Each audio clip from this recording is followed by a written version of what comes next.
आज हम जानेंगे डायबिटीज के बारे में। डायबिटीज मतलब शुगर की बीमारी होना, जिसे हमारी हिंदी भाषा में मधुमेह कहा जाता है, जिसे ग्लूकोज का बढ़ जाना कहा जाता है, शुगर लेवल का बढ़ जाना कहा जाता है, जिसे डायबिटिक मेलिटस बोला जाता है ना। तो ये डायबिटिक आखिर होती क्यों है और डायबिटिक शब्द को हम कैसे समझ सकते हैं, डायबिटिक बीमारी को हम कैसे समझ सकते हैं। तो मतलब साधारण भाषा में बोले कि हमारे बॉडी के अंदर ग्लूकोज लेवल बढ़ जाना, मतलब शुगर का स्तर बढ़ जाना, जिसे हम डायबिटिक कहते हैं। तो आज की इस वीडियो में हम जानेंगे कि डायबिटिक होती क्यों है, डायबिटिक होने का आखिर कारण क्या होता है, इसके लक्षण क्या क्या हो सकते हैं और इसके लिए हम बचाव के तौर पे हम क्या क्या कर सकते हैं। तो नमस्कार दोस्तों, मैं डॉक्टर अविनाश शरणनगर और आप देख रहे हैं यूट्यूब चैनल मेडिकल इन्फो, ऐसा प्लेटफॉर्म जहां हमेशा कुछ नया सीखने मिलता है। तो सबसे पहले हम समझते हैं कि ये शुगर आखिर होती क्यों है ना। तो शुगर होने का जो मुख्य कारण रहता है हमारे बॉडी के अंदर ग्लूकोज लेवल का बढ़ जाना। तो आखिर ये ग्लूकोज लेवल बढ़ता कैसे है, बढ़ता क्यों है, इस चीज को हम समझने की कोशिश करते हैं। तो मैं आप सबको जानकारी के लिए बता दूं कि हमारा पैंक्रियास के द्वारा हमारा इंसुलिन का सिक्रेशन किया जाता है ना। मतलब इंसुलिन का और ग्लूकोज लेवल का आपस में बहुत बड़ा संबंध होता है जो हमें डायबिटिक का कारण बनता है। तो इसको हम समझते हैं सबसे पहले हम आसान भाषा में, इसके बाद हम मेडिकल टर्मिनोलॉजी में से समझने की कोशिश करेंगे। तो हमारे पैंक्रियास के द्वारा इंसुलिन का निर्माण किया जाता है, मतलब सिक्रेशन किया जाता है, जो हमारे बॉडी के अंदर जो उपस्थित शुगर होती है, जो ग्लूकोज होती है, उसको एनर्जी में कन्वर्ट करता है। मतलब हमारे जो शरीर के अंदर जो शुगर रहती है उसको पचाता है और उसको ऊर्जा के रूप में बदल देता है, जिसकी वजह से हमारी जो ब्लड शुगर होती है, हमारे शरीर के अंदर जो शुगर होती है उसका लेवल मेंटेन रहता है, मतलब संतुलित रहता है। लेकिन कई कारणों से क्या होता है कि हमारा जो इंसुलिन होता है, जो पैंक्रियास के द्वारा निर्माण किया जाता है, उसके सिक्रेशन में कोई ना कोई बाधा आ जाती है, मतलब कोई ना कोई रुकावट आ जाती है, मतलब वो उसका निर्माण नहीं हो पाता, या फिर उसका कुछ भी निर्माण नहीं हो पाता, या फिर निर्माण हो रहा है तो जो प्रॉपर तरीके से जो निर्माण होना चाहिए, जो कार्यशैली होना चाहिए, वह शैली नहीं हो पाती है, जिसकी वजह से भी क्या होता है, बॉडी के अंदर ग्लूकोज का लेवल बढ़ जाता है और फलस्वरूप हमें डायबिटिक मतलब शुगर की बीमारी हो जाती है। ये तो हो गई हमारी आम भाषा में, मतलब समझने की भाषा में, है ना। जो नॉन मेडिको स्टूडेंट्स हैं, जो नॉन मेडिको लोग हैं, उनके लिए। अब समझते हैं हमारी मेडिकल टर्मिनोलॉजी में, है ना। तो सबसे पहले समझते हैं कि अब पैंक्रियास में इंसुलिन क्यों नहीं बनता है ना, किस वजह से कारण होता है। या तो क्या होता है, हमारे पैंक्रियास में या तो कोई अननोन रिएक्शन हो जाती है। अननोन रिएक्शन अगर हो गई हो, जो हमारी जो टारगेट सेल्स होती है, जिसे टी सेल्स कहा जाता है, वहां पर इंसुलिन रिसेप्टर में कुछ म्यूटेशंस हो गया हो, या फिर इंसुलिन जाके उस रिसेप्टर पर काम नहीं कर रहा हो, इसलिए जो ग्लूकोज शुगर लेवल होता है हमारी बॉडी, हमारे सेल्स के अंदर, वो अंदर नहीं जा पाता है और एनर्जी फॉर्मेशन के लिए वो जा ही नहीं पाती है और यूज नहीं हो पाती है, जिससे ग्लूकोज की मात्रा हमारे बॉडी के अंदर बढ़ जाती है।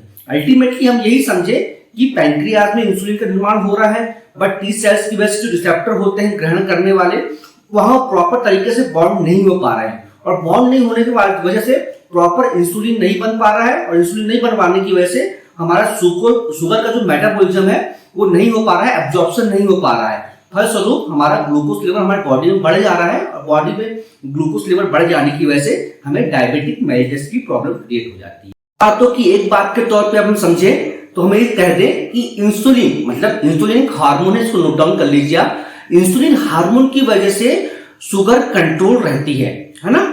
मेन जो शुगर कंट्रोल करने के रिस्पॉन्सिबल होता है हमारा इंसुलिन होता है, लेकिन किसी कारण से हमारे इंसुलिन की निर्माण नहीं हो पाता है, या फिर उसमें कमी आ जाती है, जिसकी वजह से हमें डायबिटिक शुगर की बीमारी होती है।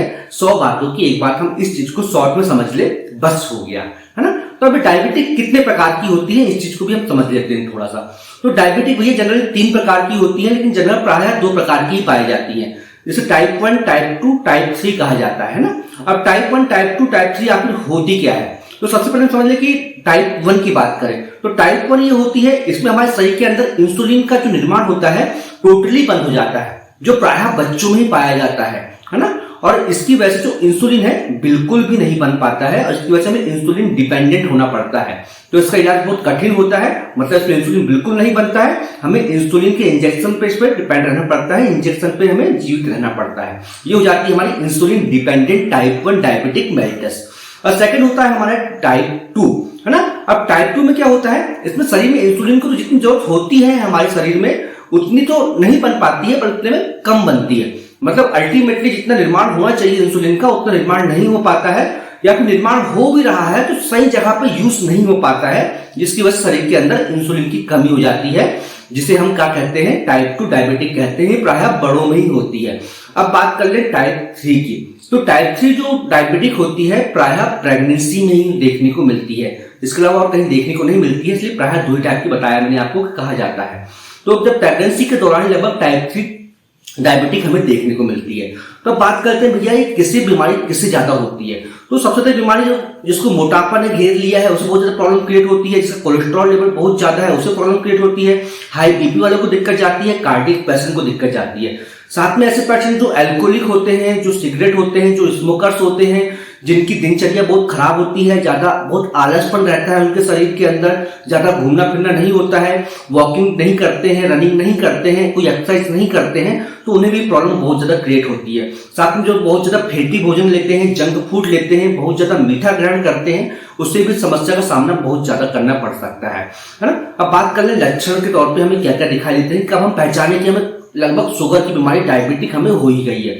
तो क्या होता है, अगर लक्षण पहचानने के तौर पे आप देखेंगे कि बार बार पेशाब जाने लगते हैं, ज्यादा भूख लगने लगती है, आंखों में धुंधला दिखाई सा देने लगता है, साथ में बिना काम किए हमें थकावट महसूस होने लगती है, बहुत ज्यादा फटीग लगने लगता है, वीकनेस लगने लगती है, एक सेकंड बिल्कुल अपना वजन कम सा होने लगता है, साथ में किसी टाइप की चोट लगी है या फिर कहीं पे घाव है तो बहुत टाइम से बढ़ता है, मतलब जल्दी बिल्कुल नहीं बढ़ता है, पैर के तलवों में जलन सी होने लगती है, बार बार ब्लड इन्फेक्शन या यूरिन इन्फेक्शन होने लगता है, और खुजलियां स्किन इन्फेक्शन होने से आम बात सी हो जाती है। तो ये हो जाती है हमारे लक्षण। ऐसे कोई लक्षण दिखाई दे तो समझ जाइए कि आपको डायबिटिक हो गई है। इसके लिए आप अपना शुगर लेवल बिल्कुल चेक करवाइए अपने डॉक्टर से या किसी लैब में जाकर। अब इसके परहेज के तौर पर हमें क्या क्या करना चाहिए अगर हमें डायबिटिक हो गई है, तो इस चीज को हम समझते हैं। तो परहेज के तौर पर सबसे ज्यादा आपको करना है, मैदा बिल्कुल नहीं खाना है आपको, आलू, चावल, अरबी, साथ साथ शकरकंद, शक्कर, मिठाई, और साथ में जितनी फैटी चीज है ये आपको बिल्कुल ग्रहण नहीं करना है। नए अनाज बिल्कुल नहीं खाना है आपको, और बिल्कुल मीठे से बिल्कुल दूर रहना है आपको, और चावल का बिल्कुल परहेज करना है आपको। लगभग ये परहेज करते हैं आपको तो आपका हो सकता है टैबलेट्स ले रहे हैं, सब कुछ ले रहे हैं, तो आपका शुगर लेवल मेंटेन रहे, है ना। और साथ में हम क्या प्राथमिक उपचार या घरेलू उपाय के तौर पर हम क्या कर सकते हैं ताकि हमारा शुगर लेवल मेंटेन रहे, इसको भी शॉर्ट में समझ लेते हैं। तो आप मेथी के दानों का सेवन कर सकते हैं, तो जिससे आपका शुगर लेवल लगभग मेंटेन रहता ही है। 2 किलोमीटर आप चल सकते हैं डेली वॉकिंग डिस्टेंस का, इसके बाद शुगर का जो मेटाबॉलिज्म है उसका मतलब बर्न होते रहेगी। अंकुरित आहार ले सकते हैं, आंवला और करेले का जूस पी सकते हैं, साथ में चिराइटा बहुत फेमस इस चीज के लिए, तो आप उसे ग्रहण कर सकते हैं।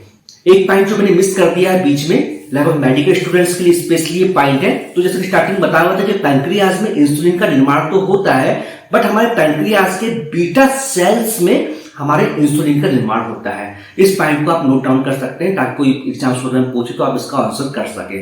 तो दोस्तों मेरा आज का वीडियो था डायबिटिक को लेकर, जितनी आसान भाषा में हो सकता है मैं समझाने की कोशिश किया हूँ। लाइक कीजिए अगर आपको पसंद आया हो तो, शेयर कीजिए लोगों की जागरूकता के लिए, और मेरे चैनल को सब्सक्राइब नहीं किया सब्सक्राइब जरूर कर लीजिए और बेल आइकन को दबा लीजिए।